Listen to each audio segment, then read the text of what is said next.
نحمده ونصلي ونسلم على رسوله الكريم اما بعد فاعوذ بالله من الشیطان الرجیم بسم اللہ الرحمن الرحیم۔ میرے بھائیوں اور میری بہنوں، آج کے درس قرآن کے اندر سورۃ البقرہ، قرآن مجید کی سورہ نمبر 2، اس کی 3 آیات مبارکہ، آیت نمبر 37، 38 اور 39 یہ شامل ہیں۔ یہ سورۃ البقرہ کا چوتھا رکوع ہے کہ جس کا ترجمہ اور تفسیر کی آج تکمیل ہو رہی ہے، اور اس کے ساتھ ساتھ قصہ آدم کہ جو اس سورہ کا خاص موضوع ہے، اس رکوع کا خاص موضوع ہے، اس کی بھی تکمیل ہو رہی ہے۔ اور یوں سمجھ لیجئے کہ وہ قصہ آدم کہ جو ان کی تخلیق سے شروع ہوا، فرشتوں نے اعتراض کیا کہ تخلیق کے اوپر، رب العزت نے اس کے جواب میں جناب آدم علیہ السلام کو علم عطا کیا، پہلا اعزاز دیا، دوسرا اعزاز پھر ان سے سجدہ کروایا، تیسرا اعزاز ان کو یہ دیا کہ ان کو جنت میں رکھا، اس کے بعد پھر ان کا جنت سے باہر زمین پر اترنا، نکالا جانا، اور اب اس کا جو منطقی نتیجہ اور منطقی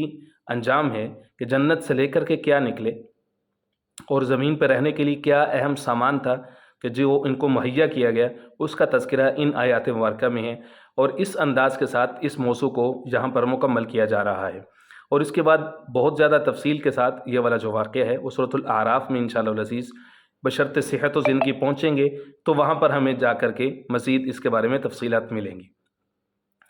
سب سے پہلے ان آیات مبارکہ کا ترجمہ دیکھتے ہیں۔ اس میں رب العزت نے فرمایا ہے فَتَلَقَّى آدَمُ مِن رَبِّهِ، پس سیکھے آدم علیہ السلام نے اپنے رب سے کلمات،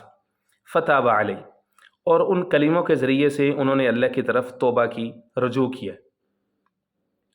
تو اس کے بعد کیا ہوا؟ فرمایا إِنَّهُ هُوَ التَّوَّابُ الرَّحِيمُ، بے شک وہ یعنی اللہ جل شانہ التواب، وہ توبہ کو قبول کرنے والے ہیں، الرحیم اور رحم کرنے والے ہیں۔ قلنا، اللہ فرماتے ہیں پھر ہم نے کہا اہبطوا منہا جمیعا،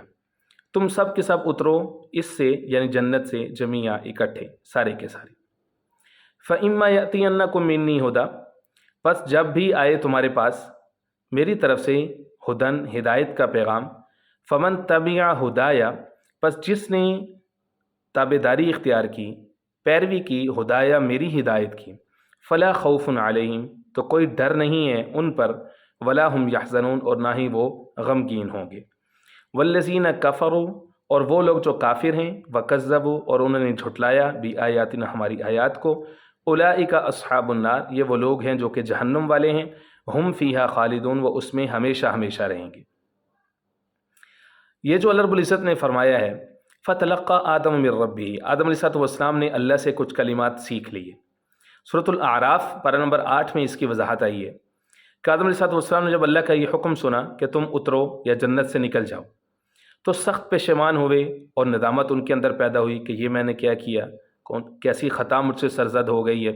اللہ کے حکم کی خلاف ورزی ہو گیا مجھ سے۔ لیکن ان کے پاس اللہ کی طرف رجوع کرنے کے لیے، توبہ استغفار کے لیے الفاظ نہیں تھے، تو اللہ کا رحم یہ بھی ہوا کہ اللہ رب العزت نے ان کو وہ الفاظ خود تلقین فرمائی۔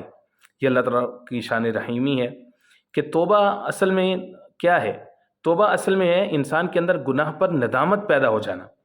کہ جس کو اقبال نے کہا ہے موتی سمجھ کے شان کریمی نے چن لیے، قطرے جو تھے میرے عرق انفعال کے، یعنی شرمندگی کے باعث میری پیشانی پر پسینے کے جو قطرے نمودار ہو گئے، میرے پروردگار کو وہ اتنے عزیز ہوئے کہ اس نے انہیں موتیوں کی طرح چن لی۔ تو آدم و حوا علیہ السلام کو جب اپنی غلطی پر ندامت ہوئی اور وہ گریہ زاری کے اندر مشغول ہو گئے، اس حالت میں اللہ رب العزت نے اپنی رحمت سے انہیں چند کلمات القاء فرمائے جن سے ان کی توبہ قبول ہوئی۔ وہ کلمات یہاں سورۃ البقرہ میں نہیں ہیں بلکہ وہ سورۃ الاعراف کے اندر موجود ہے، وہاں پر دوسرے رکوع کا جو اختتام ہو رہا ہے وہاں پر اللہ رب العزت نے وہ کلمات سکھائے ہیں۔ ربنا ظلمنا انفسنا، اے اللہ ہم نے اپنی جانوں پر ظلم کر لیا ہے، وَإِن لَّمْ تَغْفِرْ لَنَا، اگر تو ہمیں نہیں بخشے گا، وَتَرْحَمْنَا، ہم پر رحم نہیں کرے گا، لَنَكُونَنَّ مِنَ الْخَاسِرِينَ، تو ہم بہت بڑے خسارے والے ہو جائیں گے، یقیناً ہم خسارے والے ہو جائیں گے۔ تو ہمارے لیے بھی یہی سبق ہے، یہ بہترین دعا ہے جو جناب آدم علیہ السلام کی زبانی رب العزت نے ہم سب کو سکھائی ہے۔ اب دیکھیں اس مقام پر شیطان ورسز انسان، دونوں کی اپروچ چیک کریں، دونوں کا کمپیریزن دیکھیں۔ غلطی شیطان سے بھی ہوئی کہ اللہ کی نافرمانی اس نے کی، اللہ نے کہا سجدہ کر، اس نے نہیں کی، اپنی عقل کو لڑایا اس نے۔ غلطی کا صدور یہاں پر آدم سے بھی ہوگا، لیکن کیا ہوا کہ ابلیس کو اس پر ندامت نہیں ہوئی، بلکہ وہ تکبر کی بنا پر اس پر مزید اکڑ گیا اور اس نے یہ کہا انا خیر من، یہ الفاظ قرآن مجید میں اور بھی جگہ پر ہیں، انا خیر من، کہ میں اس سے بہتر ہوں۔ سرکشی کا راستہ اس نے اختیار کیا۔ دوسری طرف غلطی آدم سے بھی ہوئی، نافرمانی ہوئی، لیکن وہ اس پر پشیمان ہوئے اور توبہ کی۔ یہ طرز عمل شیطان کا تھا اور یہ طرز عمل آدمیت کا ہے، انسان کا ہے۔ اور رسول پاک علیہ الصلوۃ والسلام کی حدیث ہے کل بنی آدم خطاء وخیر الخطائین التوابون، ہر بنی آدم گناہ گار ہے اور بہترین گناہ گار وہ ہیں جو کہ توبہ کر لیتے ہیں۔ تو اب کیا ہوا کہ توبہ کرنے والا اللہ رب العزت کو بڑا ہی عزیز ہے، بڑا ہی پیارا ہے۔ توبہ کا لفظ قرآن مجید میں دونوں طرف سے آتا ہے، بندہ بھی تواب ہے، اللہ بھی تواب ہے۔ یہاں پر اللہ کے لیے تواب کی صفت استعمال کی گئی ہے۔ مثال کے طور پر سورۃ البقرہ ہی میں ہے دوسرے پارے میں ان اللہ یحب التوابین ویحب المتطہرین، وہاں پر انسان کی طرف تواب کی نسبت کی گئی ہے۔ اب بندے نے خطا کی، اللہ سے دور ہو گیا، تو اللہ نے اپنی رحمت کی نگاہ اس سے پھیر لی۔ پھر بندے نے توبہ کی تو اللہ پھر اپنی رحمت کے ساتھ اس کی طرف متوجہ ہو گیا۔ گویا کہ توبہ کا معنی ہے پلٹنا۔ بندہ معصیت سے توبہ کر کے اپنی اصلاح کی طرف آ گیا، بندگی کی طرف آ گیا، اطاعت کی طرف پلٹ آیا، اور اللہ نے جو اپنی رحمت بندے سے پھیر لی تھی اپنی شان غفاری اور رحیمی کے ساتھ بندے کی طرف دوبارہ سے توجہ فرما لی۔ اسی طرح سے ایک دوسری حدیث پاک کے اندر بھی آتا ہے وَإِن تَقَرَّبَ إِلَيَّ بِالشِّبْرِ، کہ اگر بندہ گناہ کے بعد ایک بالشت میرے طرف آتا ہے، تقربت الیہ ذراعا، تو میں اس کی طرف ایک ہاتھ اس کی طرف آتا ہوں۔ وَإِن تَقَرَّبَ إِلَيَّ ذراعا، اگر وہ میری طرف ایک ہاتھ بڑھاتا ہے، تقربت الیہ باعا، تو میں اپنے بندے کی طرف اس سے بھی زیادہ 2 ہاتھ اس کی طرف آتا ہوں۔ وَإِن أَتَانِي يَمْشِي أَتَيْتُ هَرْوَلًا، اگر وہ میری طرف چل کر کے آتا ہے تو میں اس کی طرف دوڑ کر کے آتا ہوں۔ ہم تو مائل بکرم ہیں، کوئی سائل ہی نہیں، راہ دکھلائیں کسے رہروے منزل ہی نہیں، وہ ذات التواب ہے۔ تو اللہ کی شان بڑی بلند ہے۔ انسان جب توبہ کرتا ہے تو اللہ کی طرف فوراً اس کو چاہیے کہ متوجہ ہو جائے اور اللہ کی طرف آ جائے۔ خیر، جناب آدم علیہ السلام چونکہ انبیاء رسول میں سے ہیں، بلکہ پوری انسانیت کے باپ ہیں، اور اس کے بارے میں امت مسلمہ کا عقیدہ یہ ہے کہ انبیاء سے جو خطا کا صدور ہوتا ہے یہ دراصل امت کی تعلیم کے لیے ہوتا ہے، یہ انسانوں کو تعلیم دینے کے لیے ہوتا ہے۔ اس لیے انبیاء اصل میں معصوم ہوتے ہیں، ان نیچر وہ معصوم ہوتے ہیں، وہ انوسینٹ ہوتے ہیں، ان کی طرف گناہ کی نسبت نہیں ہوتی، اور جو ہوتی ہے اس کے اندر اللہ کی حکمت ہوتی ہے اور انسانوں کو وہاں پر سمجھانا مقصود ہوتا ہے۔ یہاں پر آدم علیہ السلام سے جو خطا ہوئی اس میں دراصل جتنے انسان ہیں ان کو یہ سکھانا مقصود تھا کہ خطا کے بعد اللہ کی طرف متوجہ ہونا ہے۔ آیت نمبر 38 میں فرمایا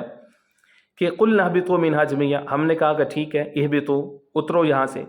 لفظ آیا اہبطوا، یہ حبوط سے ہے، اس سے پہلے بھی یہ لفظ آیا، پچھلی آیت کے اندر بھی آیا۔ اب جو حضرات تو یہ سمجھتے ہیں کہ تخلیق آدم آسمانوں پر ہوئی ہے اور وہ جنت بھی آسمانوں پر ہی تھی جہاں حضرت آدم علیہ السلام آزمائش یا تربیت کے لیے رکھے گئے تھے، وہ اہبطوا کا ترجمہ یہ کریں گے کہ انہیں آسمان سے زمین پر اترنے کا حکم دیا گیا، انڈرسٹوڈ ہے۔ لیکن جو لوگ یہ سمجھتے ہیں کہ آدم علیہ السلام کو زمین پر ہی کسی خاص بلند مقام پر رکھا گیا تھا، وہ کہتے ہیں کہ اہبطوا سے مراد بلند جگہ سے نیچے اترنا ہے، حبوط،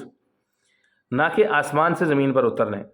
گویا کہ وہ آزمائشی جنت کسی اونچی سطح مرتفع پر تھی، جنت ہی کا بلند ٹکڑا تھا، وہاں سے حکم دیا گیا کہ اب تم نیچے اترو اور جاؤ، اب تمہیں زمین میں ہل چلانا پڑے گا، روٹی حاصل کرنے کے لیے محنت کرنی پڑے گی، یہ نعمتوں کے دسترخوان جو یہاں بچھے ہوئے تھے اب تمہارے لیے نہیں ہے۔ تو اس معنی میں جیسا کہ سورۃ البقرہ ہی میں آگے چل کر کے پہنچے کہ بنی اسرائیل کا تذکرہ ہے، وہاں پر ان سے بھی یہ کہا گیا اہبطوا مصرا، ٹھیک ہے اب تم کسی شہر میں اترو اور وہاں پر کھیتی باڑی کرو، اور جو چیزیں تم مانگتے ہو، بقلیہ و قصائیہ و فومیہ، ساگ ہے، اسی طرح سے دیگر زمین سے نکلنے والی جتنی چیزیں ہیں کھیتی کرو اور وہ چیزیں حاصل کرو اگر تمہیں ہماری نعمتیں منظور نہیں ہیں۔ اس کے بعد اللہ نے فرمایا فَإِمَّا يَأْتِيَنَّكُم مِّنِّي هُدًى، جب تمہارے پاس ہماری طرف سے ہدایت آئے گی، فَمَن تَبِعَ هُدَايَ، اب تمہارے پاس سے 2 گروہ ہو جائیں گے، ایک تو وہ ہوں گے جو ہماری ہدایت کی پیروی کریں گے، فلا خوف، نہ ڈر ہے اور نہ ہی وہ غمگین ہوں گے۔ گویا کہ یہ علم انسانی کا ایک گوشہ ہے، ایک دوسرا گوشہ ہے۔ ایک ہوتا ہے علم بالوحی، ریویلڈ نالج، اس چوتھے رکوع کے اندر اس کے شروع میں آپ دیکھیں گے کہ علم بالحواس یعنی اکتسابی علم، ایکوائرڈ نالج کا ذکر ہے کہ بالقوہ پوٹینشلی آدم علیہ السلام میں جو رکھ دیا گیا، یعنی چیزوں کے نام وغیرہ اور چیزوں کا تعارف وغیرہ، پھر جسے انسان نے اپنی محنت سے، اپنے حواس سے، عقل کے ذریعے سے آگے بڑھایا، ترقی کی، یہ علم مسلسل ڈیولپ ہو رہا ہے اور ترقی پذیر ہے، اور آج اس میں مغربی اقوام ہم سے بہت آگے۔ کبھی ایک زمانہ تھا کہ مسلمان اس میں بہت آگے نکل گئے تھے، لیکن ظاہر ہے کہ اس دنیا میں عروج تو انہی کو ہوگا جنہیں سب سے زیادہ آگے ہی حاصل ہوگی، شعور حاصل ہوگا۔ البتہ وہ علم جو آسمان سے نازل ہوتا ہے وہ عطائی اور گیون ہوتے ہیں، جو وحی پر مبنی ہوتے ہیں، اور انسان کا جو مقامی خلافت ہے، جو اس کو زمین کے اوپر ایک خلیفہ بنایا گیا ہے، اس کا تقاضا یہ کہ اللہ تعالیٰ کے جو احکام اس کے پاس آئیں، وہ جو ہدایت بھی بھیجے ان کی پوری طرح پر اس کی پیروی کرے۔ تو اللہ تعالیٰ نے واضح طور پر فرما دی کہ جو آپ پیروی کریں گے تو خوف بھی نہیں ہے ان کو، اور ان کو کوئی حزن بھی نہیں ہے۔ خوف اور حزن میں فرق ہوتا ہے، قرآن مجید میں یہ دونوں پیرالل، دونوں اصطلاحات کئی ساری جگہ بھی استعمال ہوئی۔ خوف کہتے ہیں فزیکل ٹارچر کو، جسمانی نقصان کا، اس کو جو نقصان پہنچتا ہے اس کو کہتے ہیں خوف، اپنے جسم کو۔ حزن کہتے ہیں اندر کے غم کو، اندر کی کیفیت کہ انسان اندر سے گھلتا چلا جا رہا ہے۔ جو چیز جس طرح کے نقصان کا تعلق اندر سے ہو اس کو حزن کہتے ہیں، جس کا تعلق ظاہر سے ہو اس کو خوف کہتے ہیں۔ فرمایا کہ جو ہمارے احکامات پر عمل کرتے ہیں فلا خوف علیہم ولا هم یحزنون، نہ ہی ان کو کوئی خوف ہے نہ ہی کوئی غم ہے۔ فرمایا دوسرا گروہ وہ ہوگا والذین کفروا وکذبوا بآیاتنا، اس کو کلوز کر رہے ہیں اس رکوع کو، جو لوگ انکار کریں گے، ہماری آیات کو جھٹلائیں گے، اولئک اصحاب النار، پھر وہ جہنم والے ہیں، نار والے ہیں، ہم فیہا خالدون، وہ اس میں ہمیشہ ہمیشہ رہیں گے۔ رب العزت سے دعا ہے کہ رب العزت سمجھ نصیب فرمائے، اور اصحاب الجنہ اور اپنے جو مغفور بندے ہیں، جو تواب بندے ہیں، ان میں ہمیں شامل فرمائے۔ وما علینا الا البلاغ المبین۔